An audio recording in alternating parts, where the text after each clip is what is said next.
Assalamualaikum warahmatullahi wabarakatuh. Halo semuanya, perkenalkan kami dari kelompok 5 Kelas A, Angkatan 2024. Perkenalkan nama kami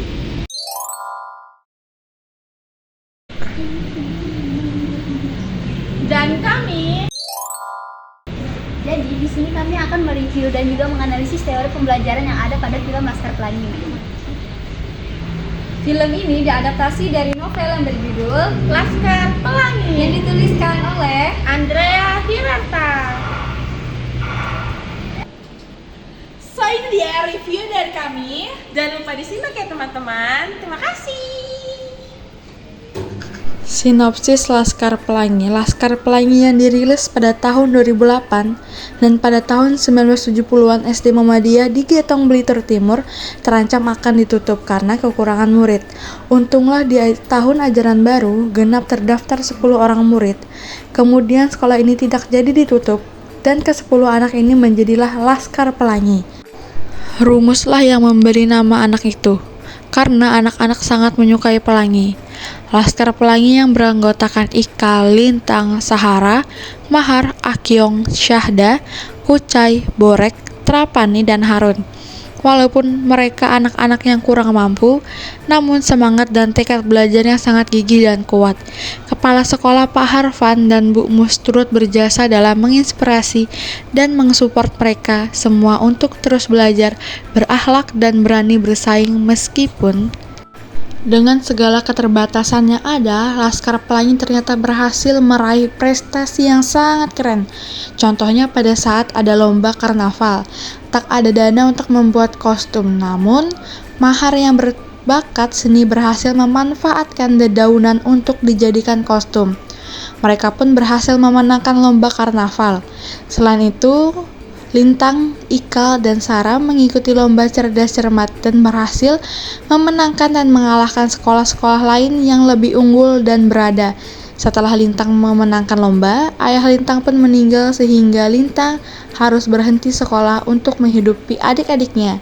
Padahal Lintang adalah anak yang jenius di kelas dan bercita-cita menjadi ahli matematika. Walaupun mereka terpisah, tetapi Lintang tidak akan lupa dengan persahabatan mereka. Sampai Ikal mendapatkan beasiswa ke Paris yang menjadi idaman negara Ikal. yang pertama, behaviorisme. Behaviorisme adalah teori pembelajaran yang terfokus pada tingkah laku dan teori ini berhubungan dengan stimulus dan respon. Yang kedua, konstruktivisme. Konstruktivisme adalah teori belajar yang menekankan pada proses pembelajaran, bukan hasil akhir. Yang ketiga, kognitivisme. Kognitivisme adalah sebuah pendekatan yang sangat berguna untuk memahami bagaimana pikir manusia bekerja. Yang keempat, humanisme.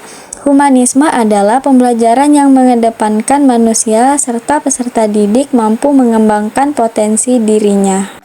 Teori behaviorisme bisa dilihat pada saat Pak Harfan, yaitu sebagai kepala sekolah sekaligus guru. Pak Harfan memberikan stimulus kepada muridnya berupa pertanyaan. Kemudian murid itu merespon, lalu Pak Harfan pun memberi penguatan tentang materi bertema akhlak, terpuji, dan semangat untuk meraih cita-cita dengan harapan murid-murid itu dapat menerapkan yang telah disampaikan dalam kehidupan sehari-hari.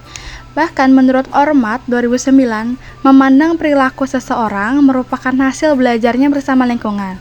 Lintang ini mewakili salah satu murid yang akan mengikuti lomba cerdas cermat. Sebelum Lintang mengikuti lomba, Lintang belajar agar dia bisa menjawab pertanyaan yang akan diberi pada saat lomba. Di sini Lintang yang awalnya tidak tahu menjadi tahu dikarenakan ia belajar. Dalam belajar itulah Lintang mengambil perubahan atau tingkah lakunya. Teori konstruktivisme. Teori ini diperkenalkan oleh Jean Piaget dan juga Lev Vygotsky yang menjelaskan bahwa belajar itu adalah proses aktif, di mana peserta didik membangun pengetahuan mereka sendiri melalui pengalaman dan juga interaksi sosial. Pada film Laskar Pelangi ini menggambarkan pendekatan konstruktivisme secara kuat melalui cara guru-guru seperti Ibu Muslimah dan juga Pak Harfan mengajar, serta bagaimana para siswanya itu belajar. Di sini, Ibu Muslimah berperan sebagai fasilitator. Hal ini ditunjukkan ketika adanya karnaval 17 Agustus dan juga lomba cerdas cermat. Dalam adegan persiapan lomba karnaval 17 Agustus, Bu Muslimah mendukung dan juga membimbing anak-anak, tapi tidak mengatur semuanya. Dia membiarkan mereka belajar dari pengalaman dan juga bekerja sama. Melalui cara ini, mereka bisa lebih kreatif dan juga belajar banyak dari prosesnya. Selain itu, Bu Muslimah juga memberikan arahan dan latihan untuk mempersiapkan muridnya dalam lomba cerdas cermat. Di sini, Bu Muslimah mengajak anak-anak untuk berpikir lebih bebas dan tidak hanya mengandalkan hafalan.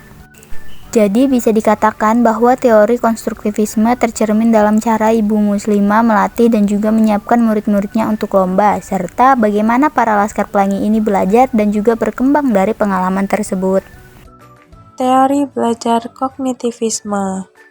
Anak-anak belajar dan berkembang melalui serangkaian tahap perkembangan kognitif yang berbeda di mana mereka secara aktif membangun pengetahuan melalui pengalaman mereka.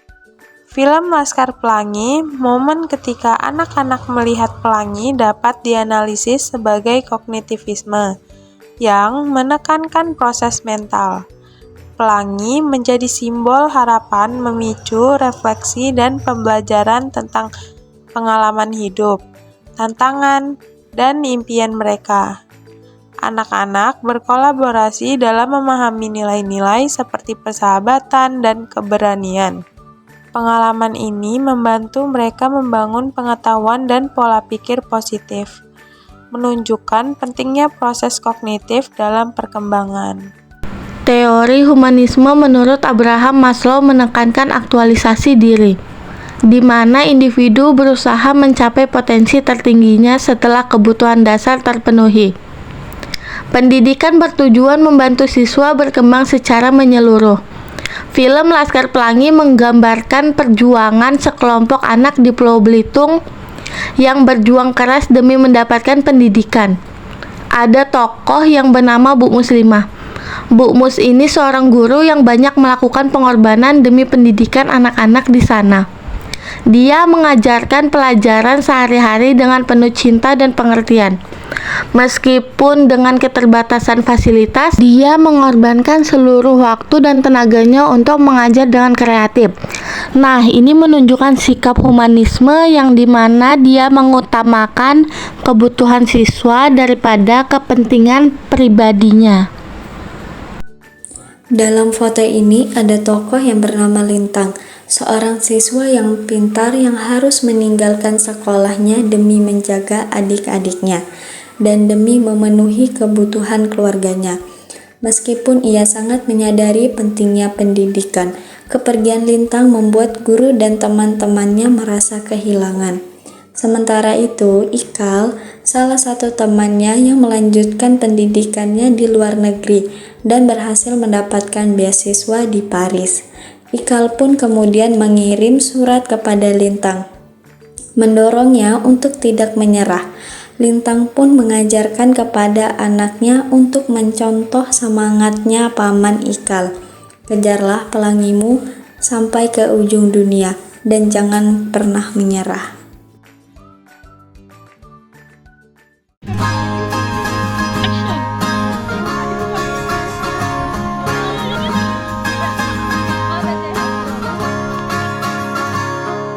Mimpi adalah kunci untuk kita menaklukkan dunia.